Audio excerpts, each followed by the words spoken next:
O ex-ministro do GSI do governo federal, o general Gonçalves Dias, foi ouvido pela CPI do MST.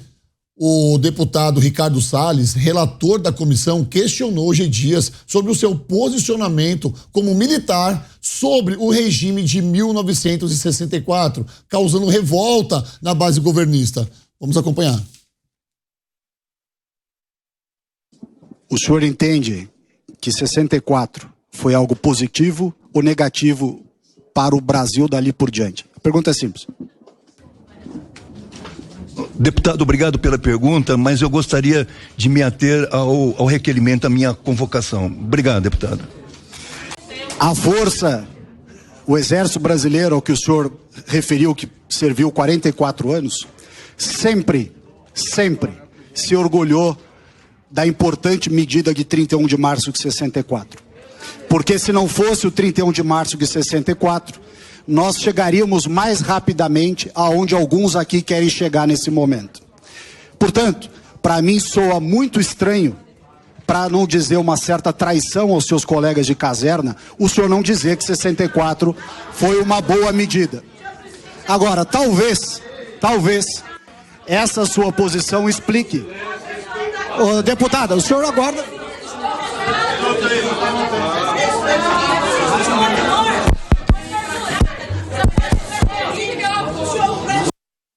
Senhores, isso é o Brasil. Depois, Salles falou de uma possível omissão do GSI ao não se reunir com o presidente Lula para falar do aumento das invasões. Gonçalves Dias admitiu que não tinha conhecimento sobre as ações do MST. Vamos acompanhar. O senhor tratou desse assunto, não é opinião, o senhor tratou desse assunto, invasão de propriedade no Brasil, com o presidente Lula e demais ministros, ou não? É sim ou não?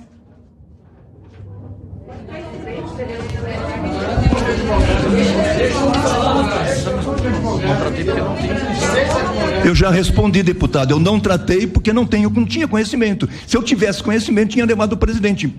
É uma resposta lógica.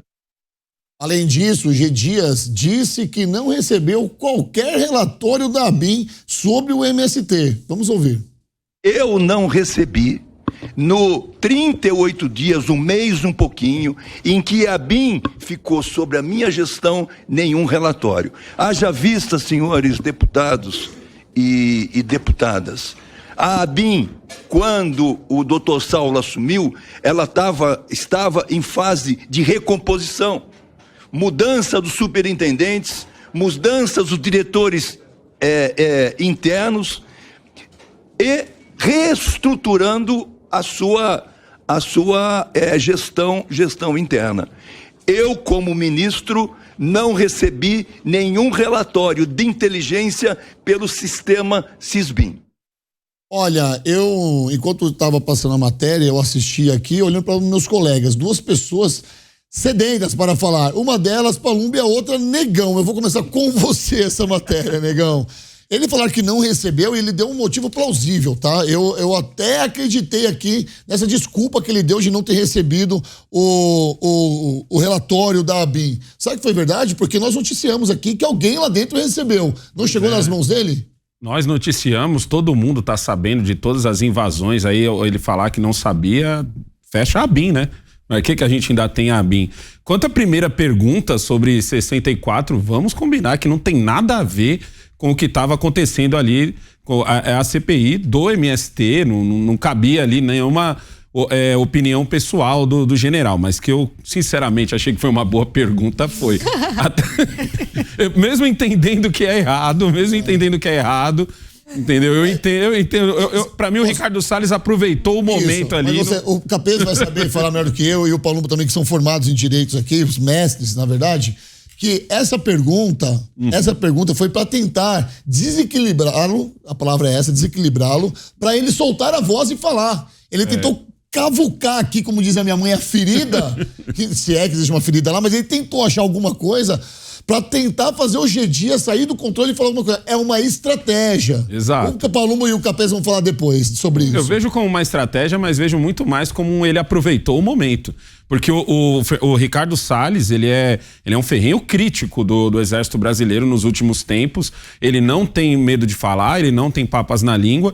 E dificilmente ele teria essa oportunidade, assim, de estar ali frente a frente com o G Dias para falar sobre esse assunto. Para mim, ele aproveitou. E eu vou ser sincero com você.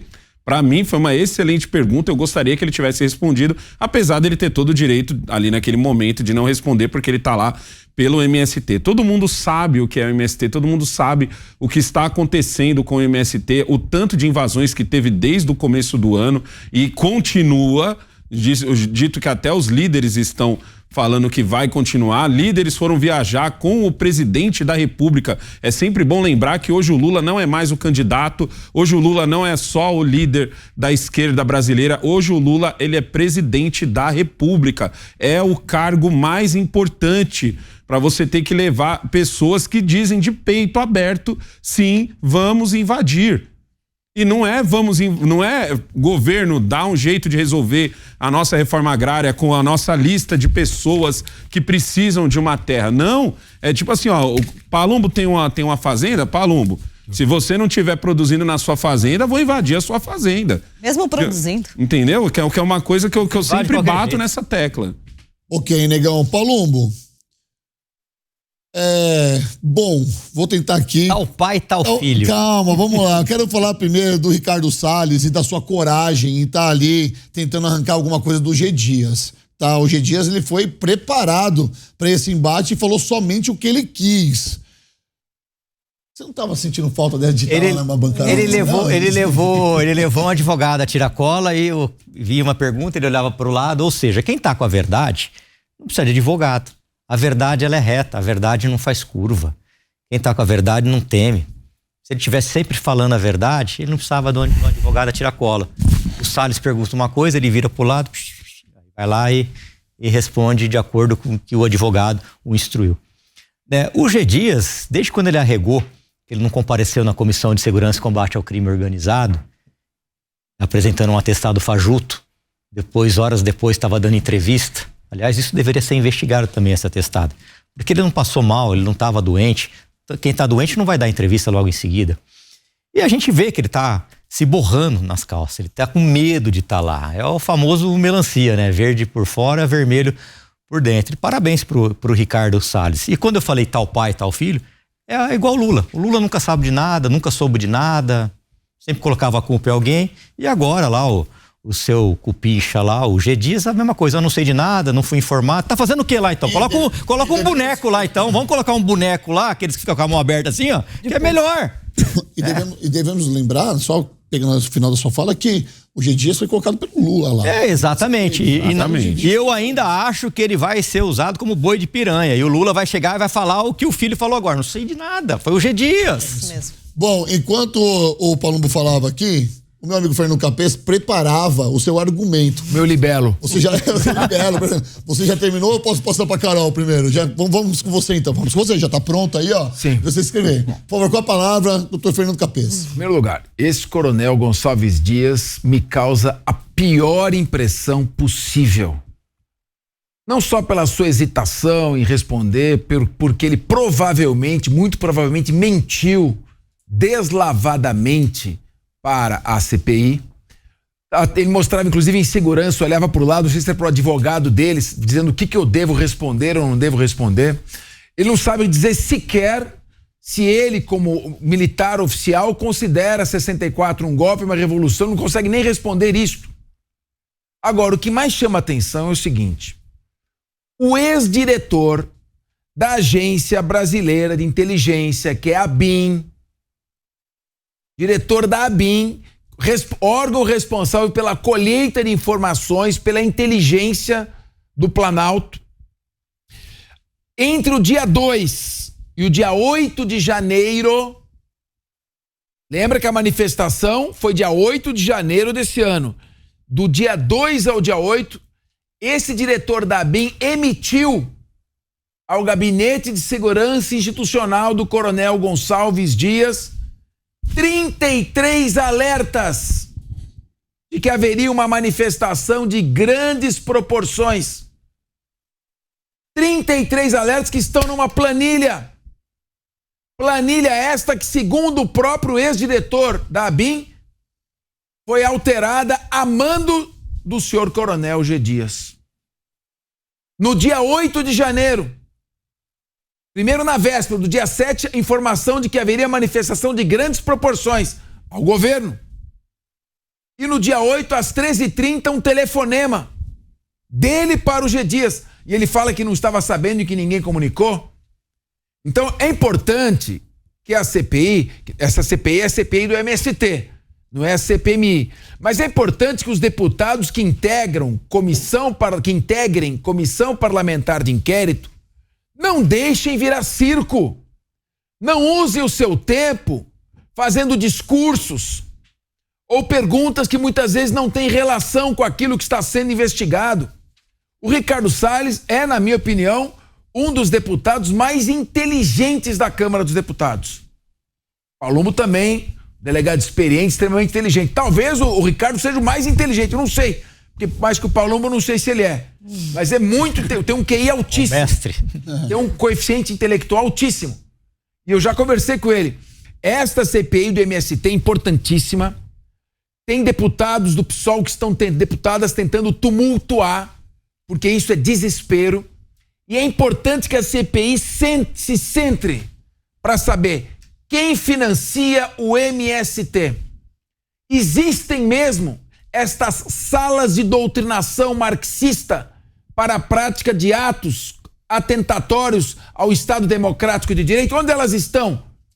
O MST é um movimento armado? Quem o arma?